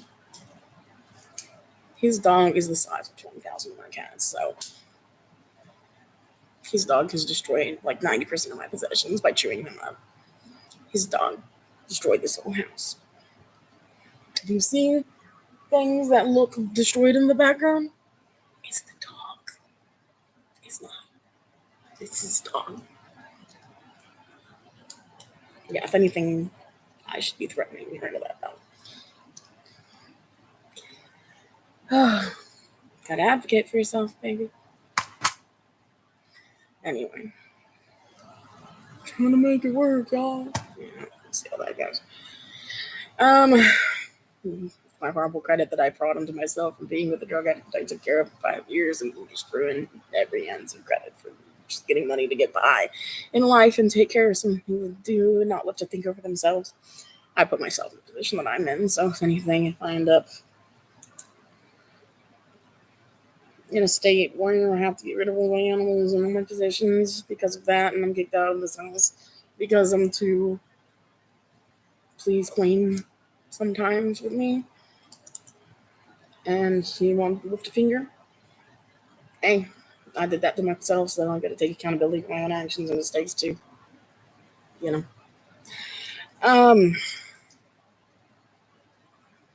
Because we all deserve to at least live not in trash and filth. You know, and have some help if someone cares about you. Not to be abandoned when you're crying because they don't understand why you're crying. So they're punishing you by walking away and abandoning you because they don't think you have a reason to cry. And they're thinking it's a call for attention.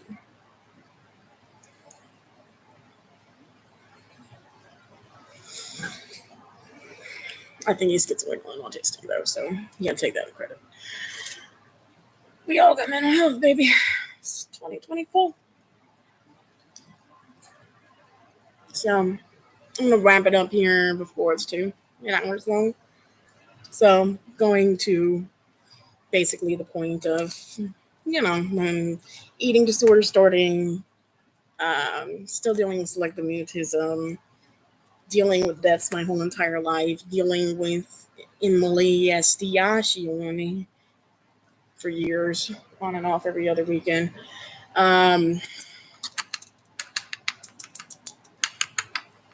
There's the guilt of the different deaths in the family to suddenly I'm carrying all the guilt of my own mother's passing because I convinced my dad to not stay at the hospital where he felt like he could have saved if he was there. but he doesn't remember me convincing him, even though I did convince him. So he carries the equal amount of guilt, even though I told him that I convinced him to go. He still doesn't remember that part. It's like a curse. We always carry the guilt of the ones who pass away. I mean, in reality, could she have still passed away that night? Did she have any hope? Could I have maybe at least deprived her of another day or two of living? And is that something that should be okay? Just because of my selfishness, of thinking of my dad over my mother, because I was so disassociated from even recognizing her as my mother anymore and treating her like she was diseased by like some weird imposter parasite or something. Like, is that excusable? It's a lot to think about, and it's a lot going on with that. So, it's hard. It's hard, right? So then I'm gonna end it before I get too much into the second marriage, but I'm gonna get to the point where, um, you know, even though I've kind of dealt with depression, with my anxiety, to wasn't really fully aware, right? Because what you've got to understand is the brain development also, right, of children does not fully comprehend death when you're young. And it's not till you reach that certain age, whether you want to go by Piaget or whatever, or Erickson's, whatever, you're going to hit that certain age where your brain, which is usually going to be about that time of adolescence where you're hitting like 15, 16, 17. That area is when you start really addressing those feelings hardcore and understanding things like death and existential crises start to happen, and you're really defining your identity and finding yourself, and you're really getting those abstract thoughts into gear because you're able to work your brain in that way. That's when I started processing not only my mother's death at the age of 15, when my dad just got remarried, right? Because, well, we'll go back to track that real quick too, don't worry.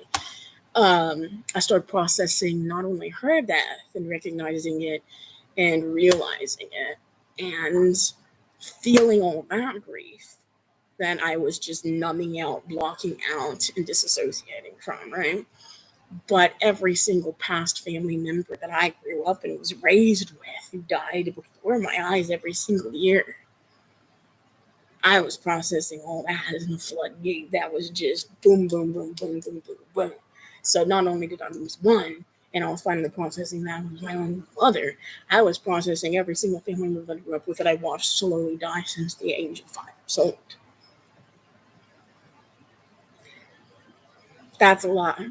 That's a lot of grief all at once to have sudden flood of.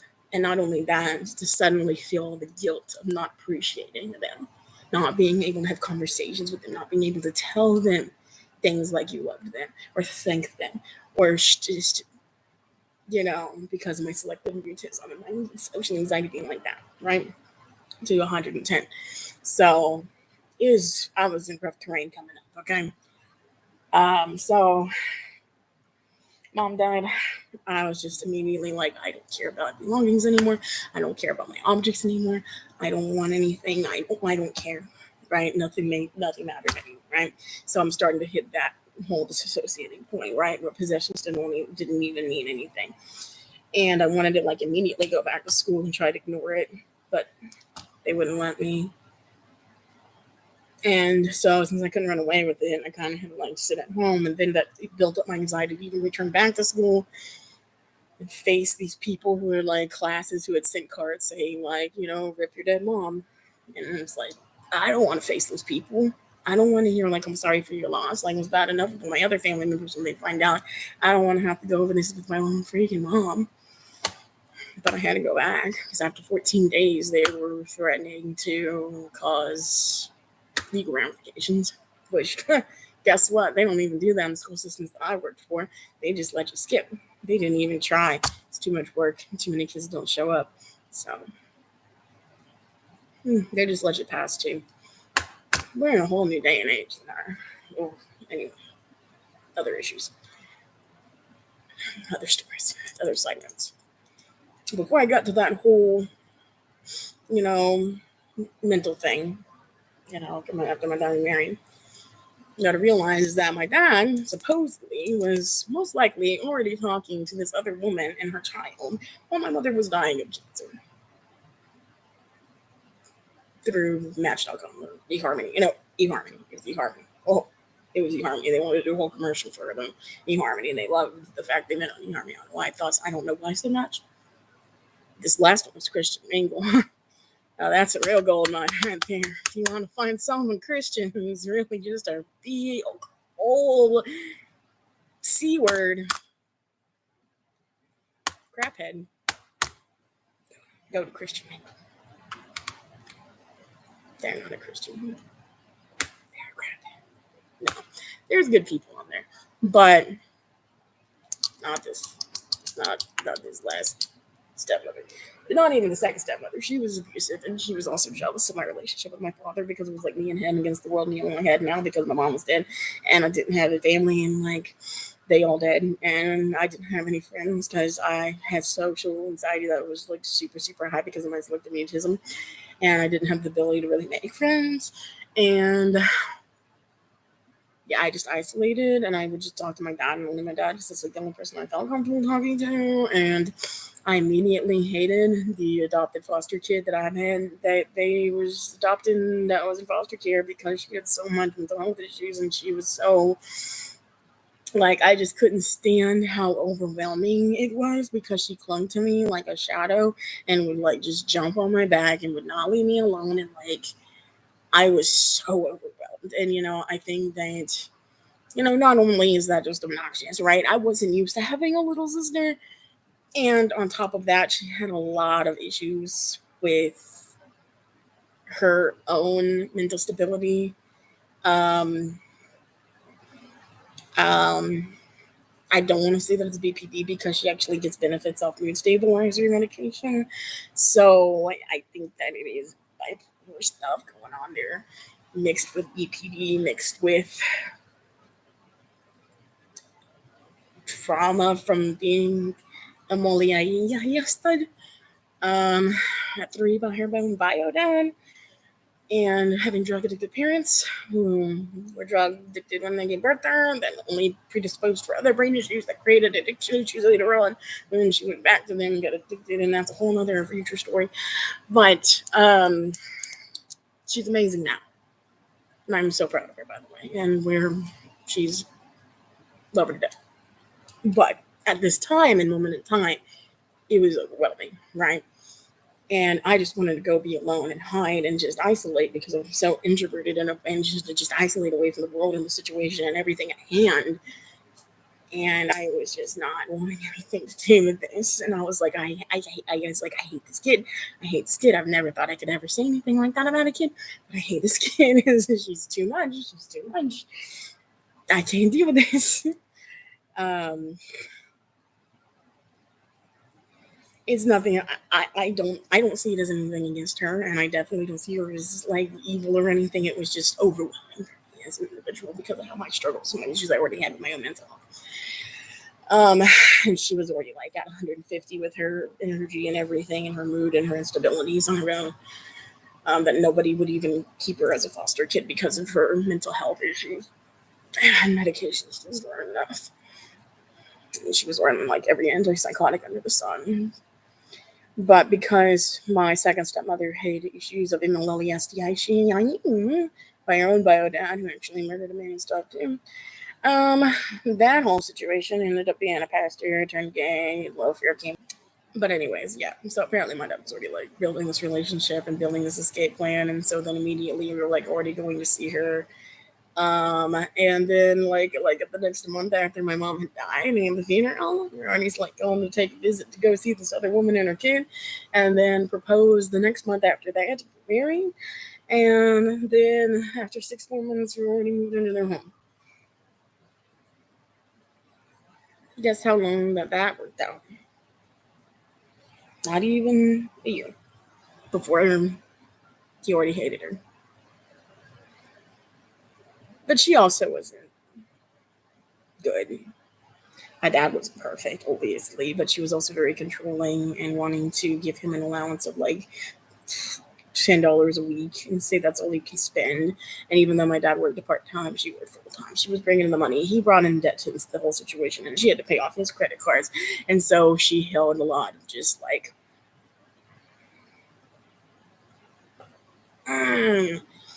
you know, repressed hatred. Um, and my dad just started being treated like shit. And I think he fell out of love within a year, but they forced a marriage for 10 until she finally put the divorce papers down by saying that my adopted sister said that my dad French kissed her going to sleep once when she was 4, which was oddly right at the same time that she was being brought into the household, and met my dad for the first time right after she was getting out of being indeed by her own bio dad at 3-ish, like over 3 years old, right? You think that wasn't like, if she did claim that, do you think that not what wasn't like a misplaced memory?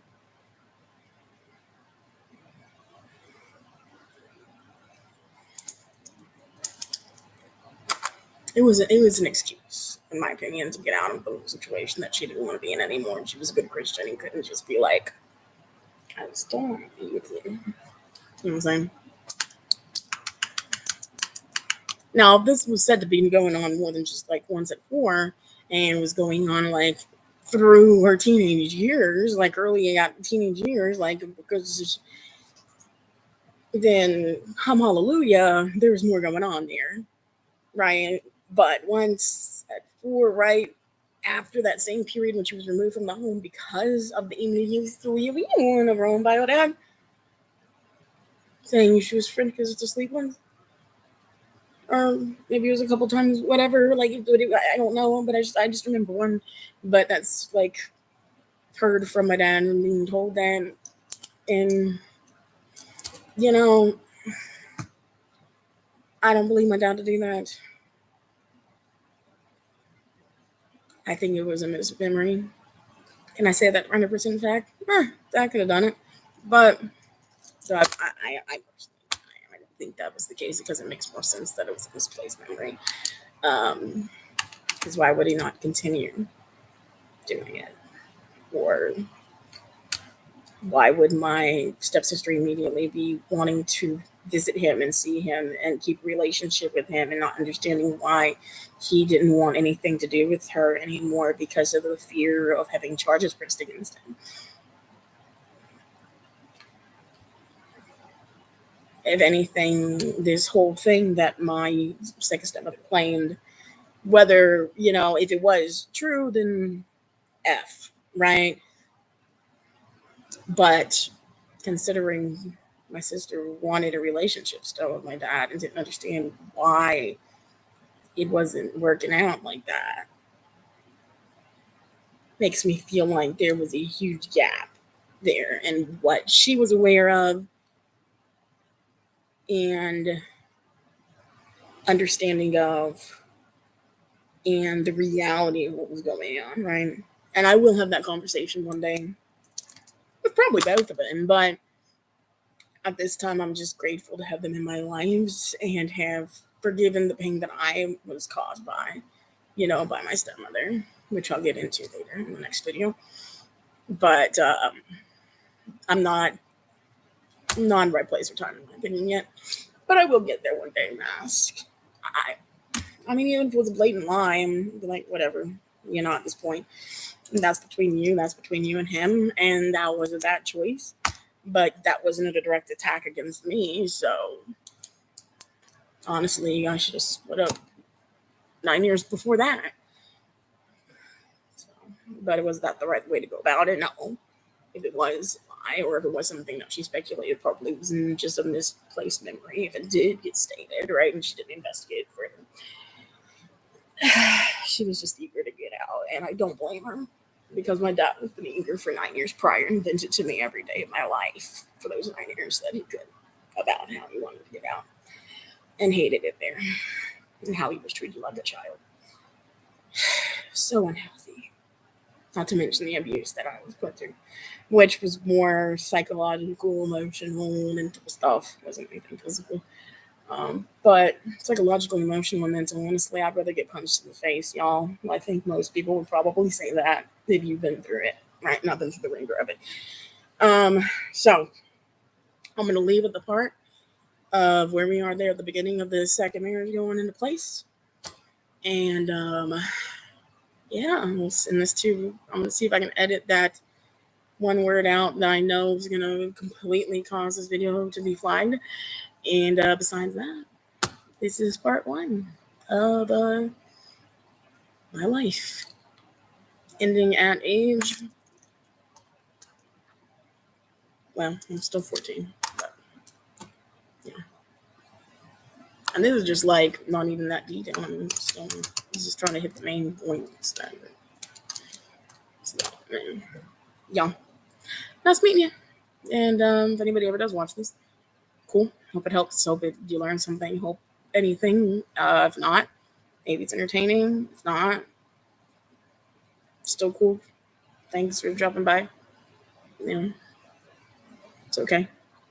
I think everybody can learn from everyone, but teach their own. Um, and it's 2 hours, so I don't blame you. I don't blame anyone that wants to this long, but I feel like it's an interesting life story enough, and I still got a lot to go through. So, not even halfway through, y'all. Not even halfway through. Just keep it on good. No. All right. Ciao.